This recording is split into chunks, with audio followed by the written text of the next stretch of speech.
What's up, YouTube? It's the Action Figure Grader coming back to you with an unboxing video. I sent in 10 vintage collection items as part of the Collector Archive Services 30-day turnaround time, and I wanted to show you a few of them. Some of them are in the poly bag still because they are going on to new homes, but some of them are staying in my collection, so I wanted to kind of just go through them and just show you what I got back. So lots of cool items. And I got another autographed item to go with one that has been in my collection for a while. This is the Remnant Stormtrooper from The Mandalorian. This is signed by an actor who played a Remnant Stormtrooper in Season 1 of The Mandalorian, Michael Bender. Great guy. I got to know him on Facebook, and I sent this to him, and I sent him money for shipping back, and he wouldn't take the money, and he signed it for me. So this is a really cool kind of off-the-wall piece that Michael has signed for me, and I had that one authenticated by Collector Archive Services using their Signature Series grading service, and that one came back with a 90, but great looking signature there, and just an awesome looking card back. And as part of that, I did get another one back in. This one was an awesome gift from Boss Bounty. We all know and love his channel. He runs a great channel, great friend of mine, and he sent me this as a gift. This was one he got signed at a recent toy convention. I believe it was Echo Live over in the UK. And Quentin Pierre, who played the Bespin security guard in The Empire Strikes Back, he was there and apparently kind of grumpy, but he did get one signed for me. So I sent this one in to get the Signature Series authentication by by CAS, and I apologize for my voice. I'm a little bit under the weather. I'm sick right now, so bear with me as I cough through this video. But great looking signature. I love the color, and apparently a channel subscriber of Boss Bounty had this perfect colored pen to kind of match the name pill and, you know, the portion, the background behind the blister there. So look how beautiful that signature looks, and just matches perfectly with the card back. So thank you, whoever it was that lent Tim the pen to use for the signings there. So this is an awesome item, and this one came back with a 95. So you can see there, signed by Quentin Pierre, and the card got a 95, the blister a 90, and the figure 95, for barely eking out an overall 95. So thank you again, Tim, for a really awesome item. Here's the back of the card. VC239 is the card back. So I don't have many signed vintage collection. I've got this, obviously, along with the Quentin Pierre. I've got a VC04, is it, for Luke Bespin, that is signed by the Toy Father himself, Jim Swearingen. So that's a really cool item. I didn't pull that out for this video, but very cool to have a few signatures. I'd love to get Ashley Eckstein's signature on an Ahsoka or two. I believe she's coming for a toy convention next month, so I'm hoping that will take place and I can get her signature there. Let's take a look at some of the others that came back. This is probably my favorite, the Mandalorian Super Commando Captain, and I just love this card back. And look at the horns on that helmet. Look how cool that looks. As an aside, minor spoilers, so you might want to skip through about the next 30 seconds if you haven't watched the season finale of Season 3 of The Mandalorian, but we all know that Moff Gideon was sporting some Beskar armor along with a horned helmet. So I wouldn't be surprised at all if they reuse that head sculpt, maybe take off a few horns, and then re-release next year at some point a Moff Gideon in Beskar armor, because his helmet was very similar to this one, and I would imagine they could probably reuse that mold potentially to do another Moff Gideon in kind of an all-black Beskar armor like we saw in Season 3 finale. And I enjoyed that last episode. I thought it was pretty good. But this is a great-looking card back, one of my favorite Mandalorians, and just turned out great.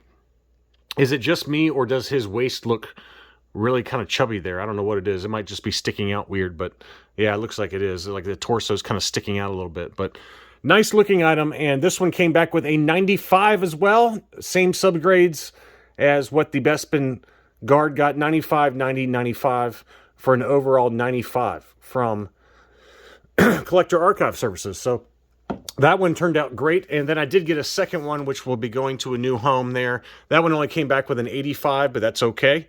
90, 85, 95 were the subscores. So the blister apparently had something going on that caused it to only get the 85. I imagine, I don't know, I didn't look at it too close there. Maybe there's something going on with the top of the blister there, but that one got the 85, and then I got the 95, which will be staying in my collection.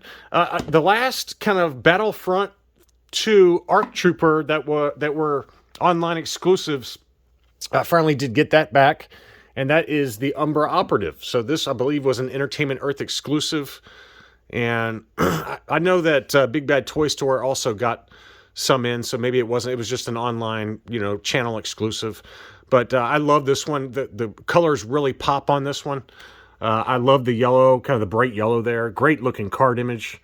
And this is from Battlefront 2, the Umbra Operative. So that one turned out great. And this one came back with a 90 plus score, VC 237, 90, 95, 95 for an overall 90 plus. So beautiful looking card image on that one though. And it turned out great. And I also did get a second one in that came back with a 90. So that also will be going on to a new home. And I also did get a few others that I've already shown on the channel in more detail. I just had some doubles that I sent in to get kind of graded for friends. But this is the Mandalorian Super Commando. Great looking card image as well. I've got a 95 already, so this one's going to a new home. This one came back with a 90 plus, 90, 95, 95. It did not eke out the 95, unfortunately, so it came back with a 90 plus, but still very high grade. Very happy with that one. And let's see what else we got here. I got another Death Watch Mandalorian here. This one came back with a 90. I've already shown this one. I've got a CAS 95 in my collection. 90, 90, 95. So thank you to those of you that decided to buy these. I didn't make any money on these, really. After shipping from CAS and shipping to CAS and then shipping it to the folks that end up buying these, I might have made $10 on some of these. So I just do it for fun. I like to see what kind of grades we can get. I'm still hoping to one day get a 95 plus on one of these TVCs. I've never gotten a 95 plus from CAS on any of these. I did get a 95 plus one time on a proof card, like an STCC giveaway TVC proof card for Darth Vader. That one came back with a 95 plus. That's the only 95 plus I've ever gotten from any of the grading companies, but that's okay. Next up is another one. This is a Death Watch Mandalorian. This one came back with a 95, very high grade, and a family member of mine is going to be getting this one. 95, 95, 90 were the subscores, so barely eked out a 95. Great looking card image for that Death Watch Mandalorian. And then the last one I'm not going to unbox, or not take out. I've got one more I want to show you in a second, but this is another Force Unleashed Stormtrooper Commander, another gaming greats. I wish I could keep one of these because I don't have one. The first one came back, I believe, with a 90, and then this one came back with a 90 plus. But I've got too many stokes or irons in the fire right now, so I've got to move on some of these, unfortunately. But this one came back with the 90 plus, 90, 95, 95 for that one. So great looking image again. I love the blue on that one. I would love to keep it, but I just can't keep them all. The last one I wanted to show you that was a gift, and this is one I already had in my collection. This is the very first TVC I ever bought 2 or 3 years ago. And this is the dark blue saber, VC44 Luke Skywalker Dagobah Landing unpunched US card. Beautiful looking card image there. And, when I decided I was going to start buying some TVC, this is the one I wanted to start with just for memory's sake. And it's a great looking card. So that one's got the 90, 85 for the subscores on that one. And so that's the one I already had in my collection. But I did get this one as a gift from a friend and Patreon supporter, Joe Rice. Thank you again, Joe. He sent this to me as a gift, and I think I showed it on the channel during a mail call video. But this one has the light blue saber, so you can see the difference in the saber colors there. So I've got both variants for the saber now in my collection. And Joe called his shot on this one. I couldn't believe it. Before he even sent it to me, he sent me photos of it. He says, I think this is going to get a 95 with CAS. It's pretty mint. It's a punched example. Again, the US card back. And sure enough, he was right. It came back with the 95. 95, 95, 90, 2011 VC44. So he called his shot. Thank you, Joe, for the incredible gift.